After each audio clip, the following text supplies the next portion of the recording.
Hey there friends, welcome to the Peacock Homestead. My name is Elizabeth, and in this week's video I'm going to be harvesting some radishes. I'll be pickling them up, and with the leftover brine I'm going to be pickling up some eggs. And I'm also going to be making some Colby cheese, and I'll show you a few other homestead happenings. So if you're interested in that kind of thing, I would love for you to join me today.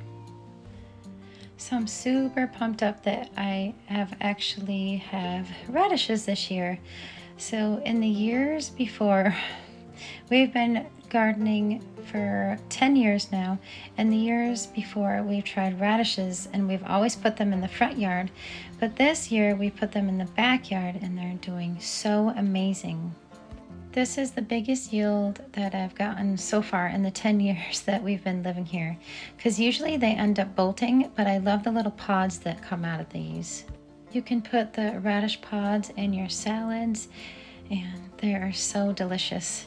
And of course I have helpers. I have my Jack here and Blessing. They always have my back. This is the first time Jack has ever been with me when I'm gardening, and he's intently watching everything I do. And every time I bend over, Blessing has to give me kisses. She's such a doll. And with the tops, I am going to take these and I'm going to let them wilt a little bit, and I'm going to give them to the goaty girls, and they love them. It's just so relaxing to be outside and in the garden instead of at work or just doing the mundane. It puts me in my peaceful space in my head for sure. Just getting the fresh air and being outside with all of my little fur and feathered babies. It's so nice to be out here. And look at those radishes, they look amazing. I'll be super excited to get these processed up and on my shelf. And I'm also going to be making a little jar of unprocessed in my refrigerator as well. That's a nice little harvest. So I'm going to take these inside now, give them a good bath, and then cut the end off and then the stem part off and get them into pint jars. So I got 5 pint jars. I filled them up kind of up to the top there. And then I have my hamburger dill brine. It's vinegar, water, and then I put a little bit of sugar. There's salt in it, and then pickling spice.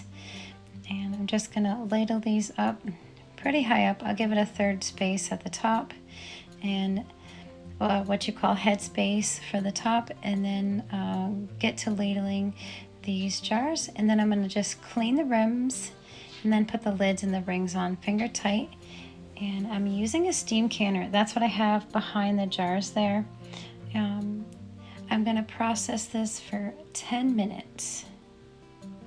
With this steam canner, you let it come up to temperature, and then for your area, you have a gauge that you go by when the little arrow hits that one spot, and then you time it for 10 minutes. And then you wait 5 minutes, take the lid off. It's safe to take the lid off after the 5 minutes, and then you can take them out carefully and let them cool until the next day. And then you have your beautiful jars.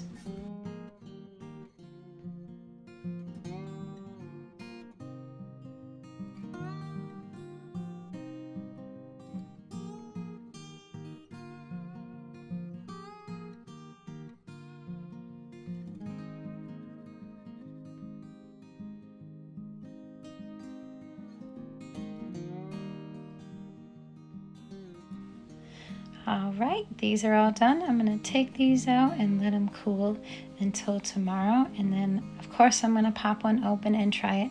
And I did, and they're a little softer than I like, but they taste amazing.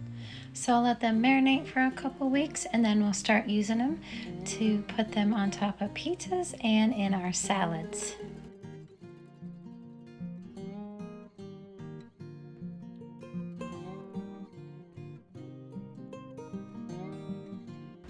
Here are those pickled eggs. I boiled up a whole bunch of eggs and I had leftover brine, so I'm gonna be letting these marinate in the fridge for at least 2 weeks, and then I can't wait to try one of these.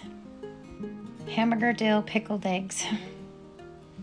Those would be really good to make an egg salad sandwich with, or just to put on salads.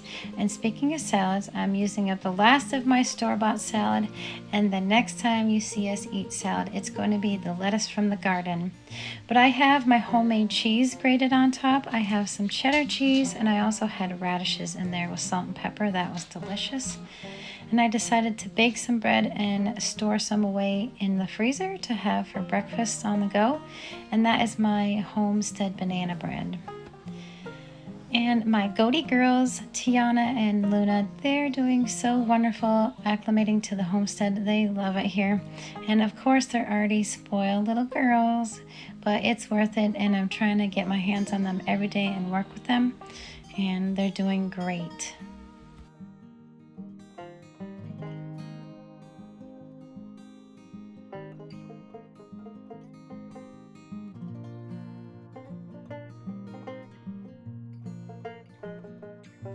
This week I decided that I was going to make some Colby cheese. I figure it will be something different. We can go into the cheese cave and grab for melting on top of casseroles or having with a grilled cheese sandwich. It's supposed to be a really good melting cheese, and I'm super excited about this. I got the recipe from Home Cheese Making, and it is on page 212, and it is an American style cheese. We're going to start off with the ingredients that I'm using. So I have some animal rennet here, then I have some annatto coloring. I'm going to be coloring it, calcium chloride, and a mesophilic culture. I have 2 gallons of milk heating up to 86 degrees Fahrenheit, and while the milk's heating up, I'm going to get the calcium chloride ready. I'm going to put a half a teaspoon of calcium chloride to a 1/4 cup of cool non-chlorinated water. I get that all mixed up, and then I'm going to add it to my milk, which is now at 86. Then I'm going to be adding my mesophilic culture, and I'm going to sprinkle that over the top and let it set for 2 minutes. And then I'm going to give it a nice stir.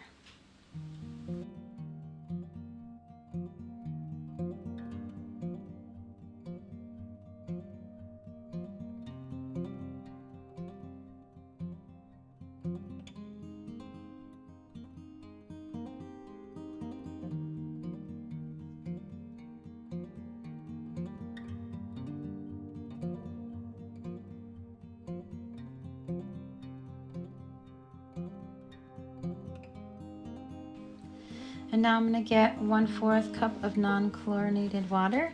Then we're going to add our annatto to it. For annatto, you're going to add 1/4 of a teaspoon, and that'll be plenty because I guess a little goes a long way with this. It would be really fun to put this in a cheddar just to see the difference. I know it's just color, but it's more aesthetically pleasing, I think. Especially if you're making this cheese for your kids, or my hubs likes yellow cheese, so I'm gonna try to make some yellow cheddar as soon as possible. All right, now I'm gonna get the rennet ready.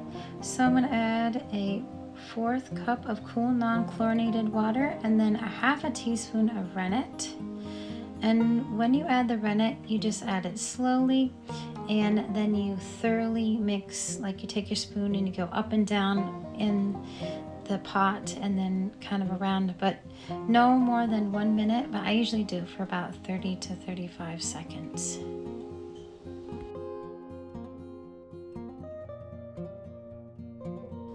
All right, so I'm gonna put the lid on this, and I'm gonna let this coagulate, kind of marinate for 30 minutes. And then we'll check to see if we have a nice clean break.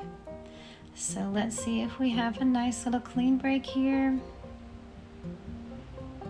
Now it seems kind of sploogey, so I'm going to give it a good another 20 minutes, and then we'll come back and we'll cut this into little grids. Let it rest for 5 minutes, and then start slowly stirring and bringing it up to temperature. And the temperature that we're going for is 102.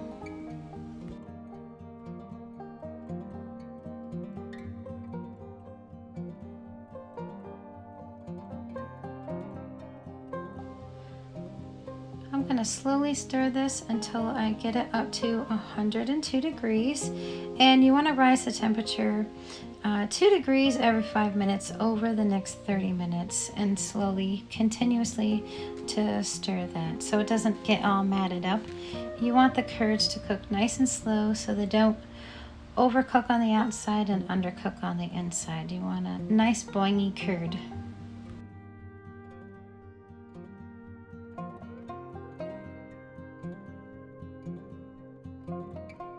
I'm going to give it a little squeeze test here.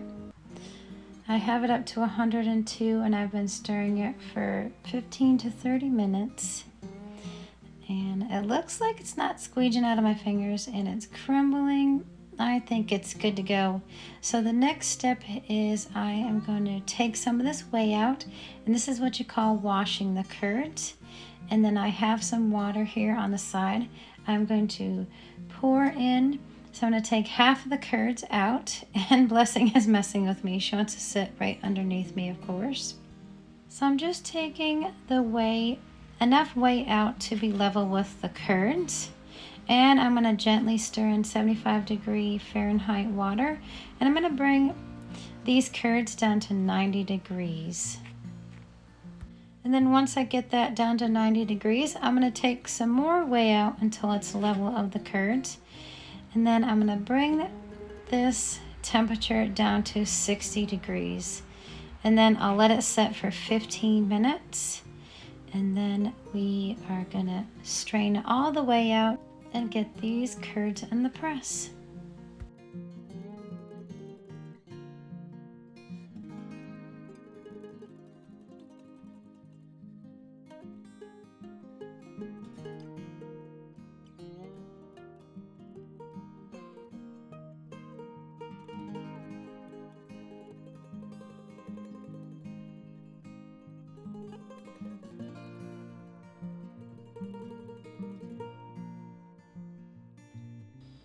I'm going to get these curds in the cheese mold. Since it's only going to make a 2-pound cheese wheel, I'm just going to use my medium-sized cheese mold so it'll make a nice fat cheese. I'm going to press this for about 15 minutes at about 10 to 20 pounds of pressure, just so it's gently weeping a clear liquid, and that's just the way out of the bottom of the cheese press. Okay, let's see if these curds knit well together. It looks good so far through the cheesecloth. We'll just flip it again. This is going to be the first flip, and I'll do another press for a little bit harder of a pressure, probably for about 30 pounds of pressure, and for a longer time, for about a good 45-50 minutes, and then we'll do the overnight press. It says to press it a lot more, but I like just doing it 3 times. It works out pretty good for me, depending on what kind of cheese it is. It's just hard cheese, so I figure that'll work. It's worked with my cheddar and manchego, so I like to press it just the 3 times, and that's good enough. This is the second flip, and we're going to check to see how well the curds knit together. And I actually think it's looking better and better every time. So this will be the last flip until the next morning. I'll probably press this for about 50 to 60 pounds, and it'll go all night, so for a good 8 hours. And that will knit them together very well. And then I'm going to put this in a saturated brine. And a saturated brine consists of a gallon of water, non-chlorinated water, 2 pounds of cheese salt. I just use regular canning salt, a tablespoon of calcium chloride, and a teaspoon of white distilled vinegar.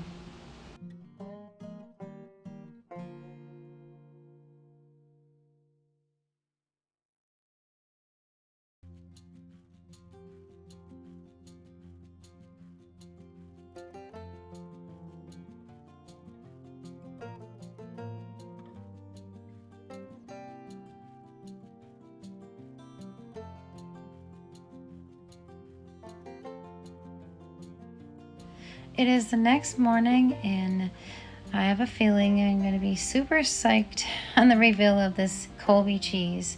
Wow, that looks so amazing. I can't wait to try this on grilled cheese sandwiches or over salads. But I'm super excited for this. So I'm gonna pop this in my brine for 20 hours. I usually go by 4 to 5 hours per pound. And I'm gonna pop this in there, and then I'm gonna add some salt to the exposed surface area and then let it do its thing. And I'll come back and flip it in 10 hours and do the same thing.